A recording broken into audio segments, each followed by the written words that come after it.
नमस्कार दोस्तों, मैं हूं सुरजीत श्यामल और आप देख रहे हैं वर्कर वॉइस डॉट इन। दोस्तों, आप उत्तर प्रदेश राज्य के किसी भी ज़िले में किसी भी शहर में काम करते हैं तो आपका 1 अप्रैल 2021 से न्यूनतम वेतन कितना होगा, यानी कि आपको कम से कम कितना वेतन मिलना चाहिए, जो कि स्टेट गवर्नमेंट के द्वारा हर 6 मंथ पे यानी कि 6 महीने पे आपका महंगाई भत्ता का नोटिफिकेशन निकलता है।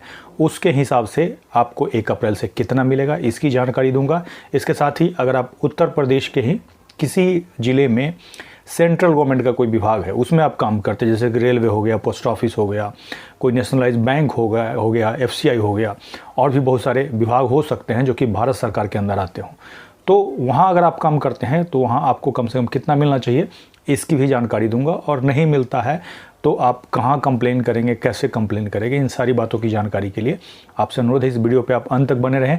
और अगर आप हमारे चैनल पे नए हैं तो जल्द से जल्द इसको सब्सक्राइब कर लें, बेल आइकन को जरूर क्लिक करें, ताकि मैं इस चैनल पे आप वर्कर से संबंधित जो भी वीडियो अपलोड करें उसका नोटिफिकेशन आपको सबसे पहले प्राप्त हो। तो आइए दोस्तों, हम इसको स्टेप बाय स्टेप करके जानते हैं, लेकिन उससे पहले वीडियो को लाइक जरूर कर दें। दोस्तों, जैसा कि मैंने बताया, अगर आप उत्तर प्रदेश राज्य में किसी भी ज़िले में किसी भी शहर में काम करते हैं तो 74 नियोजित इकाई है, यानी कि अलग अलग उद्योग इस नोटिफिकेशन में डिफाइन किया हुआ है कि कौन कौन सा उद्योग है, उसका नाम लिखा हुआ है, उसके अंदर काम करते हैं। तो आपका 1 अप्रैल 2021 से न्यूनतम वेतन कितना होगा उसकी मैं जानकारी दूंगा। और आपको बता दूं कि ऐसे तो जो नोटिफिकेशन में मैं दर बताऊंगा 1 अप्रैल से एप्लीकेबल होगा, लेकिन ये जो नोटिफिकेशन है 11 मई को जारी किया गया है। हो सकता है लॉकडाउन की वजह से देरी से प्रकाशित किया गया हो, लेकिन इसमें आपको एरियर भी मिलना चाहिए, यानी कि जहाँ भी काम करते हैं तो 1 अप्रैल से हो सकता है पहले वाला आपको रेट मिला हो। तो इसमें जो अभी मैं रेट बताऊंगा और जितना डिफरेंस है उतना आप अपने एम्प्लॉयर से मांग कर सकते हैं। लेकिन सबसे पहले हम ये जान लेते हैं कि अलग अलग कैटेगरी के अंदर काम करते हैं तो आपका 1 अप्रैल 2021 से कितना न्यूनतम वेतन होगा। दोस्तों, जैसे ही इस वीडियो के डिस्क्रिप्शन में जाएंगे तो आपको हमारे ब्लॉग www.workervoice.in का लिंक मिल जाएगा, जिसको क्लिक करते ही हमारे इस वाले पोस्ट पे आ जाएंगे। इस पे हमने डिटेल में जानकारी देने की कोशिश की है, जिसको आप पढ़ सकते हैं। जैसे ही आप नीचे आएंगे तो यहाँ पे हमने एक टेबल के माध्यम से आपका 1 अप्रैल 2021 से कितना न्यूनतम वेतन होगा इसकी जानकारी दी है। सबसे पहले आपका अलग अलग जो कैटेगरी होता है उसको दिखाया है। बाद में जो मंथली बेसिक है, अगर आप सैलरी स्लिप चेक करेंगे तो उसमें आपका कम से कम इतना बेसिक होना चाहिए, और जो डीए है वो ये वाला कॉलम है, और 1 दिन का है सैलरी, और ये टोटल मंथली सैलरी है। अगर आप अनस्किल्ड में आते हैं तो आपका 1 दिन का 349 रुपया से कम नहीं होना चाहिए, और मासिक 9078 रुपया इससे कम नहीं होना चाहिए।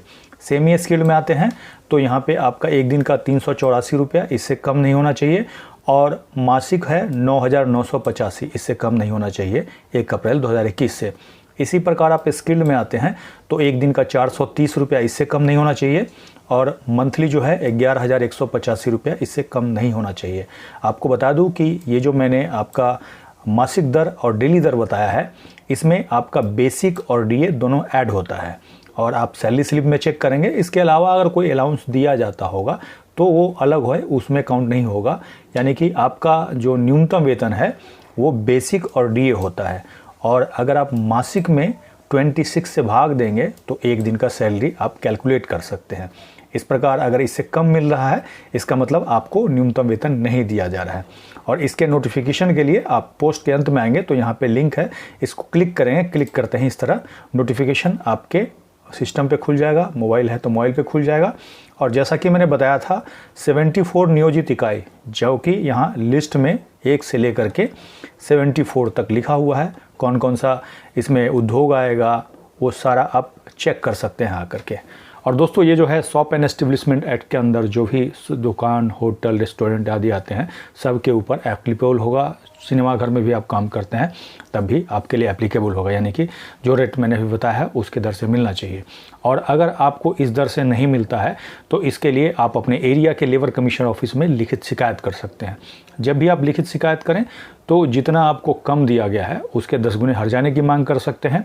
जब भी आप कंप्लेन करें रिसीविंग जरूर लें, और अगर संबंधित अधिकारी आपको रिसीविंग नहीं देते हैं तो एक कॉपी स्पीड पोस्ट से पीछे से आप भेज दें। इसके बाद अब जैसा कि मैंने बताया था, अगर आप उत्तर प्रदेश राज्य के अंदर ही सेंट्रल गवर्नमेंट का कोई विभाग हो गया, जो कि हो सकता है नोएडा में हो, गाज़ियाबाद में हो, कानपुर में हो, इसके अलावा और भी अलग अलग शहर हैं पूरे उत्तर प्रदेश के अंदर, वहाँ पे हो, जैसे कि रेलवे के अंदर आप कॉन्ट्रैक्ट पे काम कर रहे हैं, डेली वेजर काम कर रहे हैं, पोस्ट ऑफिस के अंदर काम कर रहे हैं, FCI के अंदर काम करते हैं, इसके अलावा भी भारत सरकार का कोई भी मंत्रालय हो गया, कोई भी विभाग हो गया, कोई भी PSU हो गया, जैसे कि हो सकता है स्टेट बैंक में काम कर रहे हो, नेशनलाइज बैंक जितना भी है उसमें आप कॉन्ट्रैक्ट वर्कर के रूप में, सिक्योरिटी गार्ड के रूप में, तो आपके लिए एक अलग न्यूनतम वेतन जारी किया जाता है, जो कि सेंट्रल गवर्नमेंट के चीफ लेबर कमिश्नर सेंट्रल के द्वारा जारी किया जाता है। और इसकी जानकारी हमने पहले दी है, अगर आपने उसको नहीं देखा है तो यहाँ पे क्लिक करके देख सकते हैं, जिसमें अलग अलग रेट्स आपको बताए गए हैं, ABC करके पूरे देश को बांटा हुआ है कैटेगरी में, और आपको ये देखना होगा कि उस लिस्ट में आपका शहर A में आता है कि B में आता है या C में आता है, उसके हिसाब से आपको मिलेगा। और अंत में इसके बारे में आपका कोई भी सवाल है नीचे कमेंट्स में लिख करके पूछ सकते हैं। वीडियो को लाइक करेंगे और अधिक से अधिक शेयर करेंगे, ताकि अधिक से अधिक साथियों तक ये जानकारी पहुंच पाए। इसके साथ ही विदा लेता हूं, जल्द ही एक नई जानकारी के साथ मिलते हैं। धन्यवाद।